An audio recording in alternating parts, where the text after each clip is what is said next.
because again, I was still pretty young. I was in my 20s. And I thought at the time that by my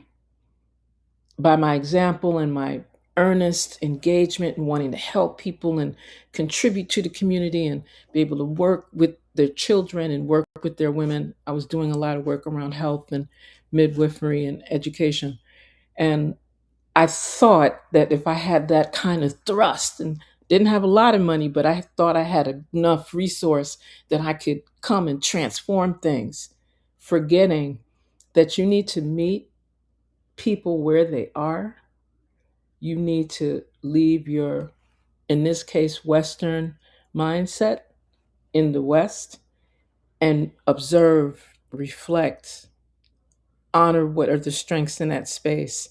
learn some of the weaknesses, and then blend them or layer them over what you think is really important because it's important to, in my case, I thought it was so important to me, it had to be important to them. And it was a very rough lesson because not only did the country go through a major transformation in the years that I worked there and studied there,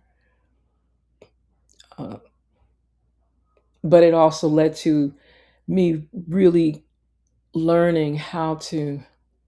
know space and place while respecting where people sit, that they may be in a place of elevation that I haven't reached, and I need to honor that.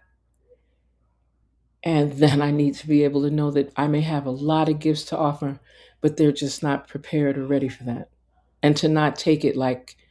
I need to get angry or I need to come out of my space or shun people or feel what we the term we use in the Caribbean is hoity toity, right? Like that you think you're better than people,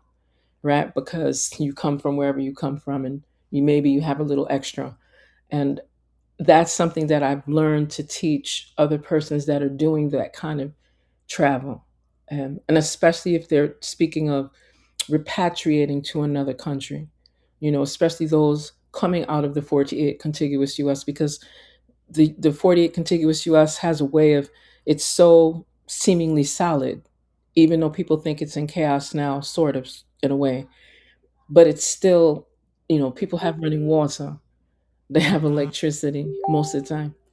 they have access to food most of the time. But I'm talking about being able to teach persons that are making these international travels, and saying that they want to go and give back and be humanitarians, to do it from a place of not being paternalistic or to think because the Creator has blessed you with certain gifts, talents, and expertise that you're above the people that you're serving, or that you feel that you have to put a live stream on every gift that you give to the child that's needing food. It might be that you just need to just sit with that mother that is just buried an infant child. It may be that you may need to speak to some of the brothers in the community that may not always understand your language fully, but they can feel that you care and have empathy for what they're experiencing. So for me, I took that hard lesson of not understanding how to be more sharing of a